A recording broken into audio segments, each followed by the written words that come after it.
Olá, sejam bem-vindos para o terceiro episódio da série Quando a Estratégia Encontra a Realidade. Hoje tenho o prazer de apresentar um velho amigo que está fazendo uma carreira brilhante nos Estados Unidos. Bruno Bovo, vice-presidente de Procurement pela IFF. Bruno, seja muito bem-vindo. Obrigado, Eric. Obrigado pelo convite. Bom te ver de novo e bom falar com você. Legal, cara. Eu queria que, se você pudesse, contar um pouco da sua história. Como é que você chegou onde você está, na verdade, né? Que cidade, por que lugar do mundo? Tamanho da sua equipe, qual é o seu grau de responsabilidade? Conta um pouquinho dessa história antes da gente ir direto para as perguntas. Legal. Bom, eu sou do interior de São Paulo. Eu nasci, cresci lá, fiz faculdade, comecei a trabalhar localmente lá. Eu sou de Campinas, comecei a trabalhar numa empresa lá, fazendo estágio. Na verdade, eu nunca quis trabalhar em compras, assim, nunca quis é muito forte, mas eu nunca pensei em trabalhar em compras, né? Não me entenda errado. Você vai dizer Eu que você nunca caiu de pensei em trabalhar. paraquedas, é isso? Eu caí de paraquedas inclusive, essa é uma história interessante. Eu percebi que várias pessoas têm um pouco disso na carreira em compras. Assim, é uma área que as pessoas acabam caindo de paraquedas, mas se apaixonando com o tempo. Conta Esse foi pra o meu gente, caso, conta como tá? é que foi. Eu fazia estágio numa empresa automotiva, na área de vendas, gostava bastante e queria fazer carreira lá, mas aí acabou que no final do estágio não tinha uma vaga. E aí um amigo me falou que estava trabalhando na IBM na época, falou, eles estão recrutando e tal. Tinha uma oportunidade para trabalhar em compras, eu fui, apliquei, comecei a trabalhar em compras lá, trabalhei bem pouco tempo, trabalhei um ano, mas eu aprendi bastante a dinâmica de compras lá, de procurement, né? Eles estavam treinando as pessoas para começar a fazer a transição de algumas áreas lá para o Brasil, internacionais para o Brasil.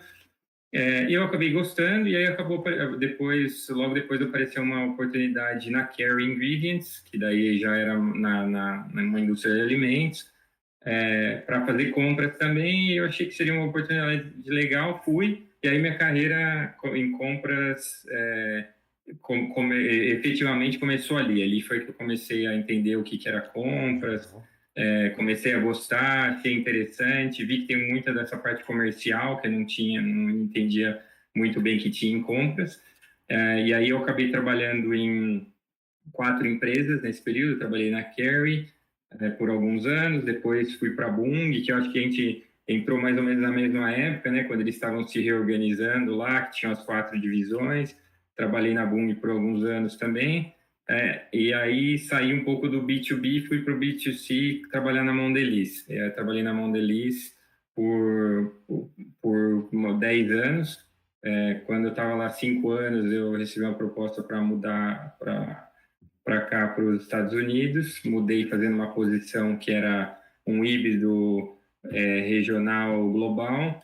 Aí eu fiquei lá por mais 5 anos, e aí há mais ou menos 3 anos tive a oportunidade de entrar na IFF para liderar uma das BUs lá em compras, que era a BU de Food Ingredients.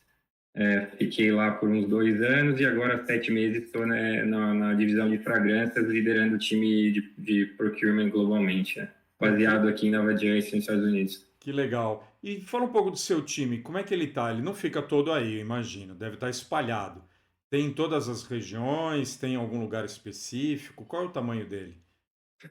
A gente tem um time eu tenho o time total de procurement são 300 pessoas. A gente tem uma parte de back office, tem uma parte de BU. Eu lidero uma dessas BUs, que o meu time é composto pela parte de category managers, e tem uma parte de COE, de capabilities e business analytics dentro do time também. E a gente está espalhado por todas as regiões. A gente tem pessoas no time em vários países, mas a gente opera em 4 regiões: tem América Latina, América do Norte, Europa, Middle East, África e Greater Asia, né, que daí cobre a Ásia e a Oceania.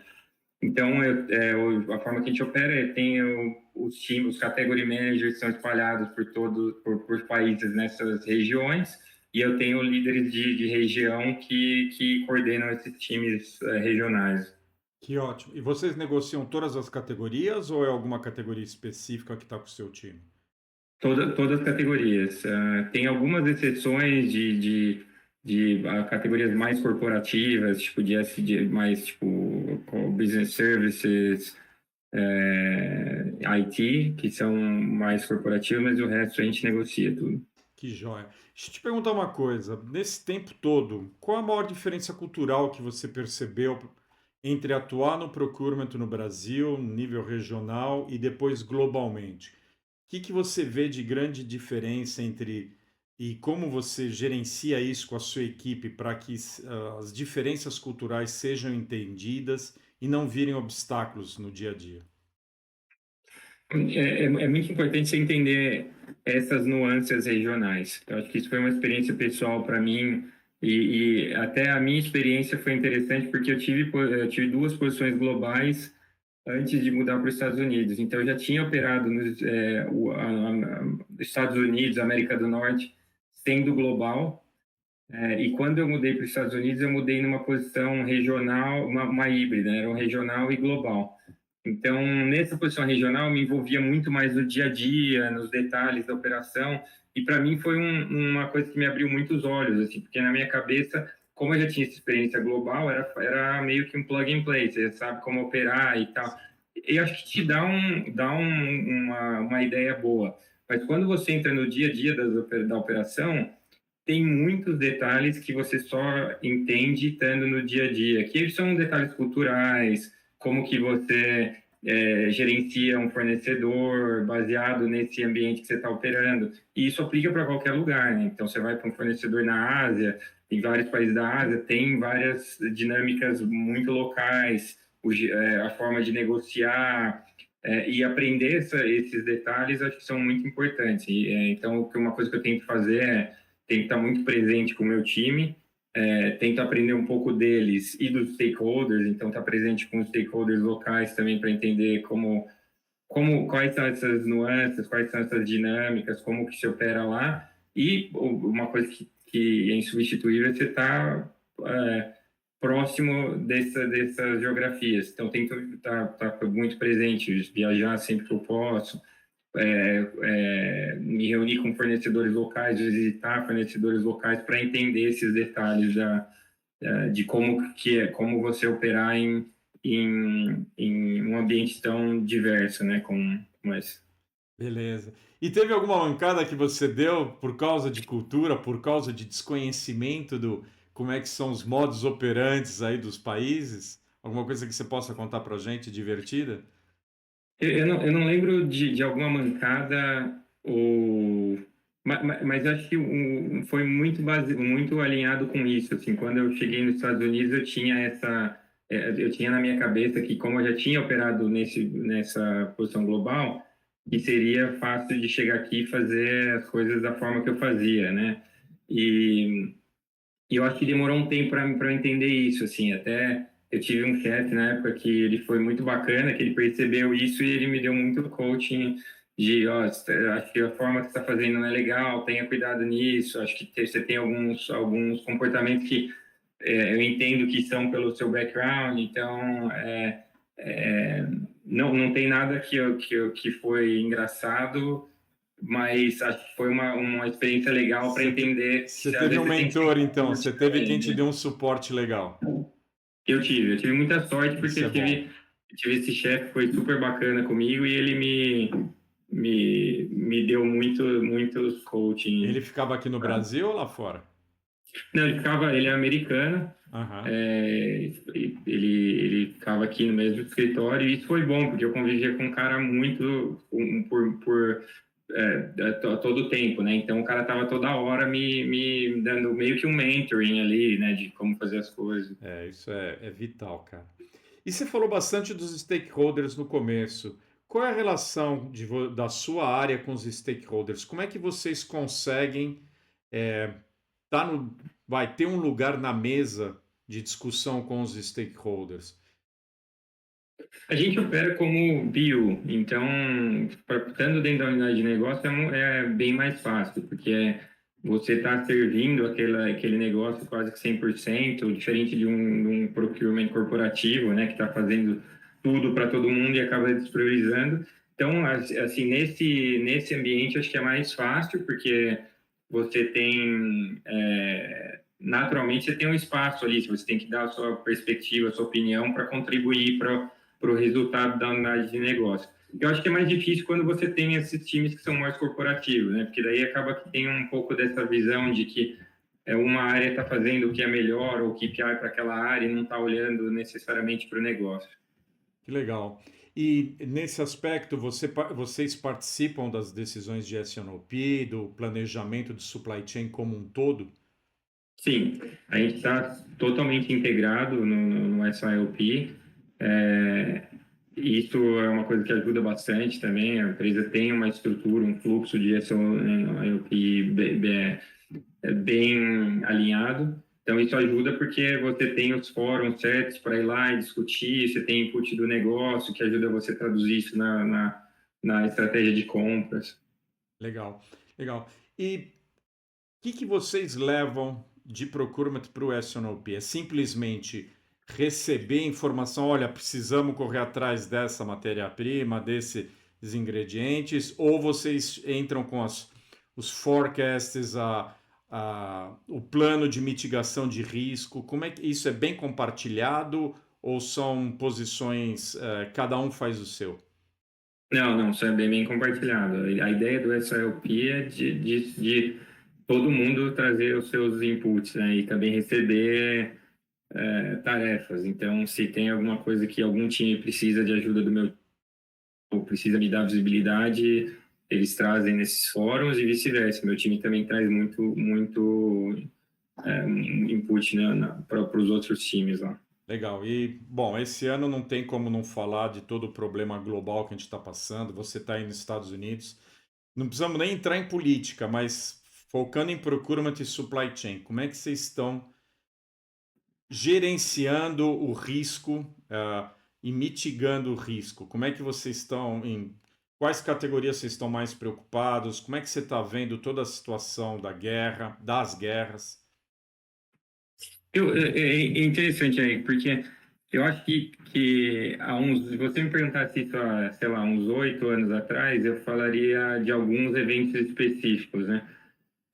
Eu acho, eu vi isso numa apresentação de uma consultoria que eles estavam mostrando o número de eventos que aconteceram nos últimos anos. Então, como que isso era eventos grandes eram mais espaçados e começaram a se tornar mais frequentes desde da Covid. É, eu acho que o mais importante é que você esteja preparado para esses grandes eventos, mais do que você ter uma gestão de risco super forte para uma coisa ou outra.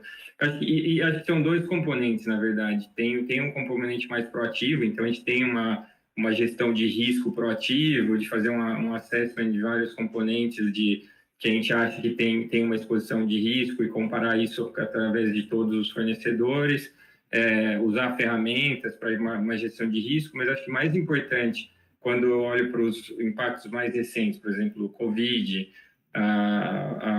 o conflito entre a Rússia e a Ucrânia, as tarifas, agora o conflito mais recente no Oriente Médio, eu acho que o mais importante é você estar preparado para lidar com uma situação complexa como essa. Porque são situações muito dinâmicas, né? Você faz uma assessment de risco e o risco em uma semana já está obsoleto, você tem que revisar. E eu acho que como profissional de compras, esse é um skill muito importante. Você tem que estar preparado para gerenciar a crise, que Ter a gente só sabe que resiliência, vai ter né? mais uma crise, né? Ter resiliência a todo momento. E deixa eu te perguntar, e qual é o papel dos fornecedores? Como é que vocês atuam com os fornecedores chaves, seja para melhorar a parte de supply chain, seja a parte de inovação? Vocês têm alguma atividade, um SRM, um Supply Relationship Management? Como é que é essa atuação com os fornecedores? A gente tem uma relação próxima com os principais fornecedores, é, e tem níveis diferentes de relacionamento, dependendo do que esses fornecedores podem oferecer. A gente vê, tem alguns fornecedores-chave que a gente vê como uma extensão do nosso negócio, então, que são fornecedores que a gente trabalha muito junto, que a gente espera que eles tragam inputs proativos também, coisas que a gente pode melhorar, que eles estejam abertos e flexíveis para melhorar coisas que a gente precisa de ajuda deles. E a gente faz essa gestão com alguns fornecedores globalmente, com alguns outros mais regionais, dependendo da área de atuação deles. Vocês têm algum tipo de meta de inovação ou de trazer ideias novas para o negócio que não sejam simplesmente redução de custo? Tem, hoje em dia, o scorecard de procurement, ele é muito mais amplo, né? A gente não olha só para savings mais. Saving é um componente, continua sendo um componente importante junto com o controle de custos, mas nível de serviço, qualidade, são métricas que a gente acompanha muito de perto. Inovação, definitivamente, é uma área que a gente olha de perto. Sustentabilidade, nem preciso falar, né, quão importante que é e quanto que isso é uma agenda que a gente trabalha muito perto dos fornecedores. A única coisa é que com inovação a gente é uma empresa que é focada em inovação. Os produtos que a gente entrega são produtos que eles têm um valor agregado, às vezes é um dos componentes principais de um produto que nossos clientes estão vendendo. Então, acho que tem muita inovação que acontece dentro de casa também, porque a gente vende um blend de produtos que entregam uma solução para os nossos clientes. É um pouco diferente, por exemplo, quando eu trabalhava na Mondelez antes, tinha uma dependência muito maior dos fornecedores, porque você estava desenvolvendo embalagem, muitas vezes você depende de um fornecedor de trazer uma inovação que vai impactar no seu produto, que vai te ajudar a vender mais. Aqui tem um pouco disso, mas acho que a inovação ela é muito mais dependente do que a gente faz internamente. Legal. Você tocou um ponto, você falou da importância da parte de sustentabilidade, né? É, Infelizmente, às vezes a gente escuta notícias que, não, nos Estados Unidos isso perdeu a importância, que agora isso não é tão relevante. E você está dizendo exatamente o contrário, certo? Para vocês continua sendo um ponto importante globalmente, e aí, como é que é a atuação do Procura para gerar projetos de sustentabilidade? A gente trabalha muito em parceria com os nossos fornecedores. Eu acho que o que aconteceu é que você não ouve falar com a mesma frequência de sustentabilidade, mas se você olhar os targets de sustentabilidade de várias empresas, não tem muita coisa que mudou. As empresas ainda estão com talvez algumas coisas foram revisadas, mas a parte maior dos targets continuam os mesmos. As empresas ainda estão influenciando. A gente vê clientes muito ativos, né, perguntando querendo explorar certas áreas onde a gente está trabalhando. Então, eu ainda vejo sustentabilidade como um pilar muito forte dentro das decisões de procurement. Legal. E a parte de inteligência artificial? Vocês estão usando já realmente dentro do procurement inteligência artificial ou é simplesmente robotização de processo? O quanto que a automação está sendo utilizada? Quais são assim as suas metas assim, os seus ideais não são nem metas da empresa, o seu como responsável pela área de procurement, o que você gostaria de ver, o que você já está vendo de AI no seu dia a dia? A gente já vê bastante ferramentas. Às vezes, eu já participei de alguns fóruns de mercado e você vê que tem muitas soluções, muitas empresas apresentando soluções diferentes. Eu acho que o espectro ainda é muito grande. Você tem soluções que estão começando, que é mais ainda alguém tentando vender um sonho, e tem outras que são bem avançadas. Para essa parte operacional de source to pay já tem bastante ferramentas disponíveis. A parte estratégica de source to pay acho que ainda está um pouco no começo. Então, já tem muita automação na parte de gestão de PO, de gestão de fatura, esse tipo de coisa, acho que já está um pouco mais automático. A parte de gestão de dados, eu acho que está indo para esse caminho. Ainda não está tão madura, mas acho que tá há poucos anos de chegar na mesma maturidade. E né, na parte mais estratégica de gestão de categorias, eu acho que a gente ainda está um pouco para trás. Já tem muita coisa, na verdade. Eu já vi bastante soluções promissoras, mas normalmente elas são um pouco isoladas. Mas aqui a gente tenta ter um approach mais simples para as coisas. Então, a gente não pensa em AI só como uma grande ferramenta que vai ajudar a gente a desenvolver alguma coisa.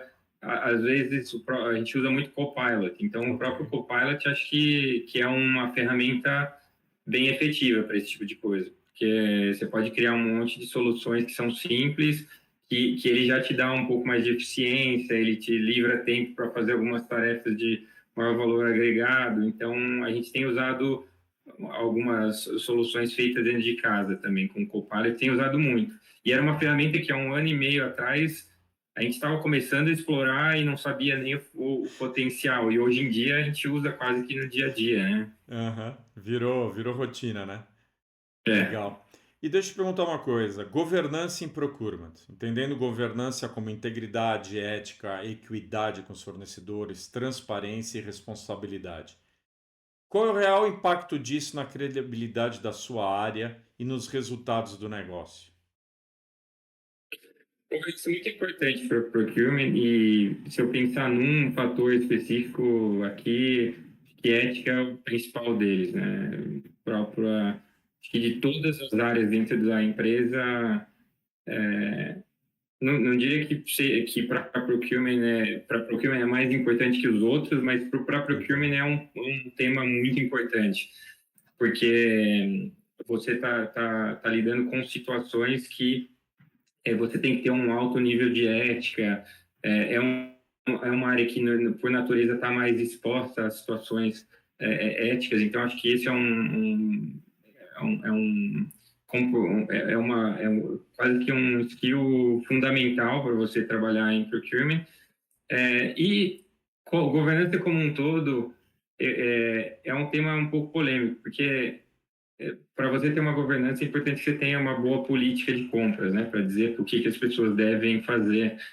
E você bem sabe que isso é uma questão polêmica, né? Ninguém gosta de política de compras, principalmente se você não é de compras. Então, acho que educar os times internos de como isso é importante, apesar de às vezes ser um pouco doloroso de aderir, de fazer todos os processos, mas é muito importante para você garantir que você está fazendo a coisa certa, né? Legal, legal. E deixa eu te perguntar uma coisa, estamos terminando já, mas algumas perguntas finais aqui. Você já está há 8 anos nos Estados Unidos, certo? Com a família, tudo aí.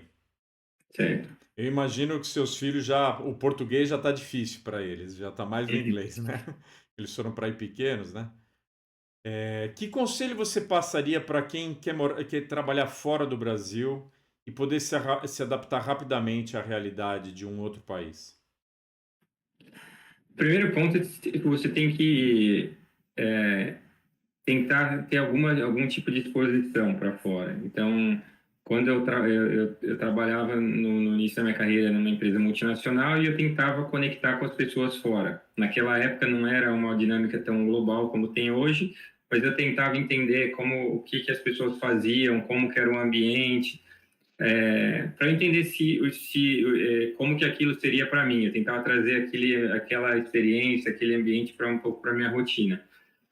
O segundo ponto acho que é importante você saber o que você quer, porque morar fora tem vários aspectos e nem todos são bons, né? Você tem que abrir mão de algumas coisas. Então é importante que você tenha uma das discussões que eu tive no momento da minha carreira quais lugares eu gostaria de morar. E eu tive essa discussão, inclusive, formalmente com o meu chefe no momento, porque acho que é importante você não tomar decisão errada também, né? Às vezes tem uma oportunidade que não é para o lugar certo, um lugar que você gostaria de ir, aquilo pode ser uma frustração e pode te bloquear para oportunidades futuras. Então, acho que essas duas coisas foram, para mim, coisas fundamentais para eu decidir o que que eu, para onde eu queria ir, o que eu queria fazer. Legal, E muito bom. E que conselho você dá para quem está começando na área de procurement, né, que quer se desenvolver nessa área? Que competências técnicas e comportamentais, com toda essa nova realidade que a gente está vivendo na área de procurement, a pessoa precisa se desenvolver e não esperar que a empresa desenvolva? É, a parte técnica de procurement, a maioria das empresas com nível de maturidade na média vai te oferecer. Então, é entrar e tentar entender o que é procurement, quais são as ferramentas, quais são os processos. Acho que para você ter o básico para operar. Acho que é muito importante ter um bom nível de negociação, né? Isso que você vai ter na experiência, é, vendo alguém negociar ou fazendo cursos técnicos. Eu fiz essas três coisas, eu acho que me ajudaram bastante. Tanto a educação informal quanto formal, acho que são importantes. E um componente muito importante para alguém em procurement hoje é de pensar como você pode ser um business partner, mais do que um profissional de compras, né? Mais do que você saber tudo da sua categoria, mais do que você saber tudo do mercado, é importante que você saiba também muito da sua empresa, como ela opera, qual que é a dinâmica do negócio, quais são as dores dos seus principais clientes internos para você poder oferecer um melhor nível de serviço. Eu acho que isso foi uma coisa que foi desenvolvendo com a maturidade de procurement. Eu lembro quando eu entrei, procurement era uma função muito isolada. Então, eu senti que eu tive que aprender muito isso, de entender como ser um parceiro para os meus stakeholders que vai entregar valor, que não é só a área de corporativa fazendo o meu trabalho aqui e no final eu entrego o resultado para eles. Eu sempre penso como que eu posso entregar valor e eu acho que essa é uma competência muito importante para quem quer trabalhar em procurement. Muito bom, Bruno, muito bom. Uma última pergunta. Tem alguma coisa que você gostaria ainda de mudar dentro das empresas? Não vou só falar da sua empresa, para que o procurement fosse ainda mais reconhecido ou reconhecido positivamente? Eu não tenho uma coisa específica que eu gostaria de mudar, mas o meu desafio é mais ao contrário, é como que a gente, como profissional, a gente pode entender como a gente entrega valor, um pouco relacionado com isso que eu estava falando antes. Se você quiser fazer um trabalho como procurement, as chances é que vão te ver como um cara de compras fazendo seu trabalho no dia a dia. Se você começar a entender o negócio, como se integrar naquela dinâmica de negócio, acho que você começa a ter um poder de influência maior em trazer impacto. Se você fizer isso e a empresa tiver uma cabeça aberta, naturalmente você vai ter mais oportunidade, mais influência. Se for uma empresa que não está com a cabeça aberta para fazer isso, eu acho que não tem muito como você mudar essa cultura na cabeça das pessoas, né? Mas eu sinto que muitas vezes a gente tem uma certa barreira porque a gente não cria essa percepção de valor para o outro lado. Então, acho que o desafio é muito mais interno para a gente de como que você pode criar, como profissional de procurement, criar esse valor para ser visto como um parceiro ali, não só como uma função. Excelente. Bruno, eu quero te agradecer. Foi muito, muito bom esse bate-papo. Acho que você deu alguns insights super valiosos para o pessoal. Obrigado mais uma vez por ter aceitado o convite. Espero te encontrar em breve novamente, tá bom? Obrigado, Eric. Muito bom bater um papo com você. Muito bacana trocar umas experiências e a gente se vê em breve. Falou, pessoal. Um abraço.